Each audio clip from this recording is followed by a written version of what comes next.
Let's go!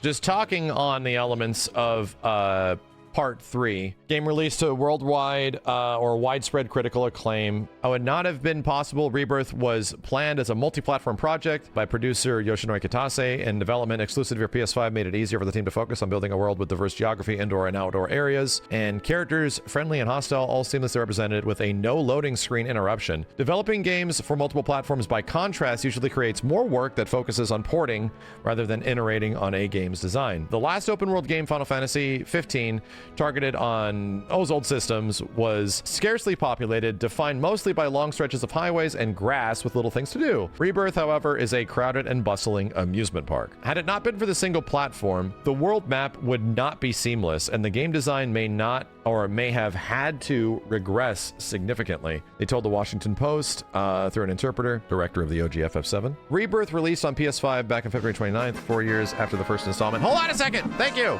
It's a game so large it rivals the efforts of Polish CD studio Project Red, whose Witcher 3 Wild Hunt is a big inspiration for modern fantasy games, including Rebirth. Speedy development is due to employee retention. Kitase said more than 80% of the staff from Remake stayed on for Rebirth, built digital assets that would be reused for the sequel, and the team was able to bypass laborious and time-wasting stuff such as retraining staff on tools.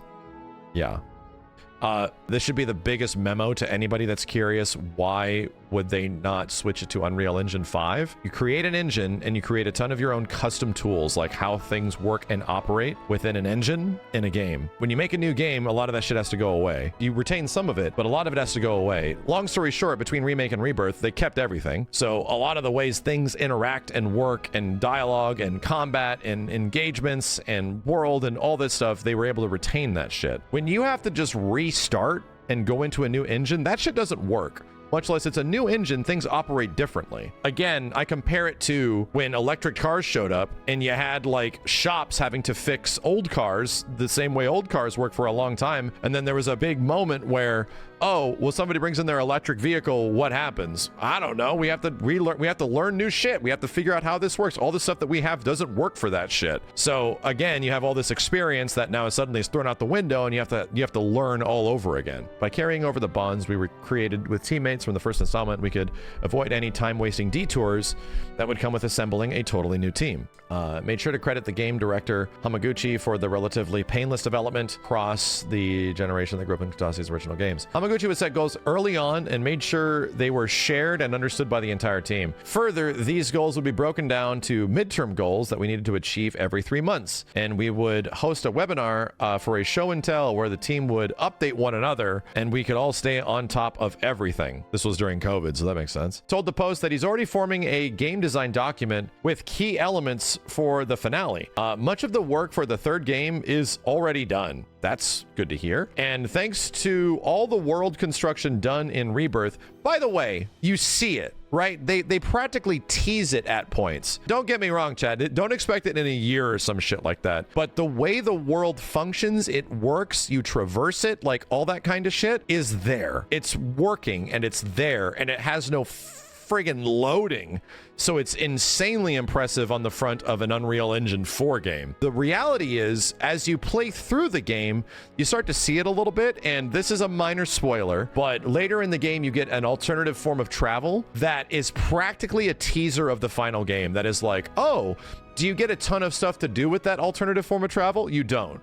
You don't get a ton, but what you do get with it is enough to give you like an impression that like, oh yeah, they're already setting up for this. Like the way they're rendering the world as you're moving through that vehicle, I'm like, okay, so wait a minute, I can just go here? Wait a minute, I can? Are you serious? There's no weird loading in between? I'm like, okay, that's interesting. So already there's some things in the game already led me to a point where it's like they're prepping for the next game and seeing if it works, and it actually does. And I'm like, Cool. Sick. A key challenge for the final game is rebuilding its world to accommodate a massive Zeppelin-like airship called the Highwind. Introducing in the third and final act of the original game, he said it's important for him that Rebirth featured an explorable map like the 1997 game. Hell yeah. I wanted to address the same for what is likely expected from our experience with the Highwind to explore the world, he said. Critical acclaim was especially important for Hamaguchi, who made his personal goal that they wanted Metacritic to be above 90. When it comes to packaged box title, it's something that hasn't been done for 20 years now, referring to reviews of mainline Final Fantasy titles being the well-received online multiplayer game 14.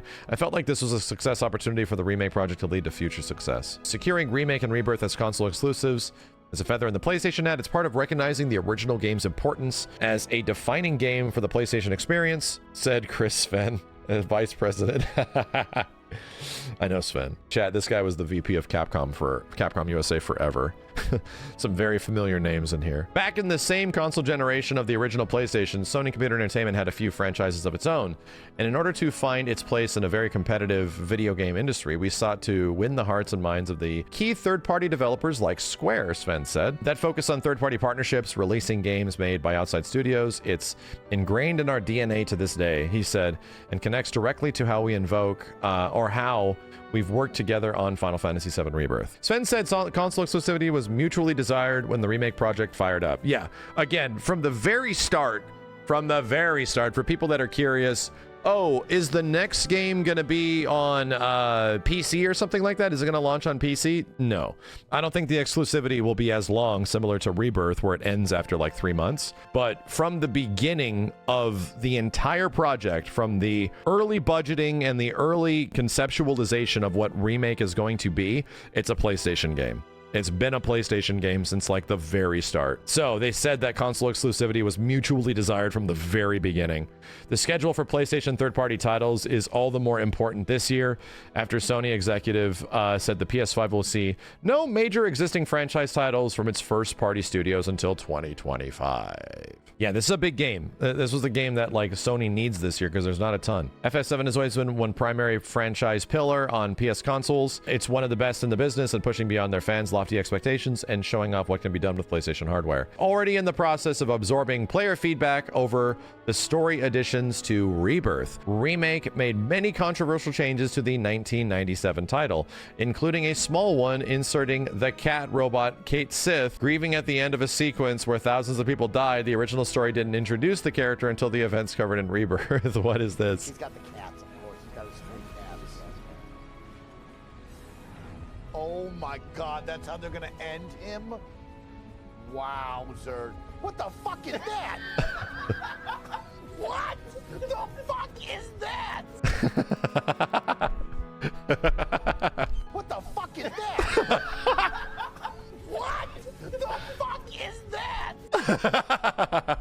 The lacking context of that scene was always like, oh yeah, Kate Sith is here, dang, yeah. Wait a minute, to anybody without context, what the fuck is going on? What the fuck is that? Hamaguchi's North American staff told him that their audiences were non-pulsed by this scene. It's really funny because in Japan, we didn't get so much confusion. More like, oh, what is that cat? It's fun, Hamaguchi said. We placed him briefly to imply the link that he's a significant character for later. I didn't quite predict that the first time players would wonder who the heck that cat is. What the fuck is that? Huh? It's interesting. It's interesting that like the devs are kind of aware of the way people are like absorbing the story, you know? Hamaguchi's excited to dig into the debates and discussions yet to spin out of Rebirth, particularly its ending. The 1997 game segment of the story ended in the death of a character, a groundbreaking moment for video game narratives. The ending we post for Rebirth does lead itself to various interpretations. The creator team, myself included, was quite aligned in our overall direction and approach to this ending, so that's how we chose to express it. Okay, so that's the thing. And this is coming from a perspective of we've already beaten the game and we kind of know what happens in the ending, right? And I have my interpretation of why they're doing this, and I completely get why they're doing this. It's just that in some of the execution, it's like a little bit of impact is lost, but in that impact, it feels like they almost are, there's a hyper awareness. They almost wanted people to not have the answers here and leave it up to interpretation. It really did. And I felt that upon not just the first time I watched it, but mostly upon like review and further playthroughs and watches and like checking it out multiple times. And it's like, I feel like there are things in these scenes that are put there that are intentionally vague. We could have possibly pulled a conclusion if suddenly this wasn't here, or if that wasn't here, or if this music wasn't played during this, or maybe they did this during that. It almost feels like some of those moments are put there just to add confusion. The best one, I've watched this several times, is what Tifa sees, and I won't even say what it is. If they just didn't have the moment where Tifa like sees something completely different in one specific shot where she sees like multiple scenarios happen in front of her head, if that wasn't there, because it's already like conveyed to us what's sort of happening, if that wasn't there, it would be so much less confusing. But the fact that it is there is like, what? By it being there, we don't know. Like, it trips you up. And that's sort of the challenge at the end of this game, is that, oh, you're intentionally trying to mess with us in a game that already feels like we're being messed with. Like, it's why every theory sucks. I completely agree. I 100% agree. In the first game, it felt like a lot of theories could be possible, but like also like, yeah, I see what you mean. At the end of this game, because there is so much mystery, I will say, I think every theory sucks. I really don't know. Because there's almost like, even mine has several points where it's like, yeah, it almost feels like this is put here just to debunk it. There's a lot of that shit at the end of this game in the last 2 hours. There's a lot.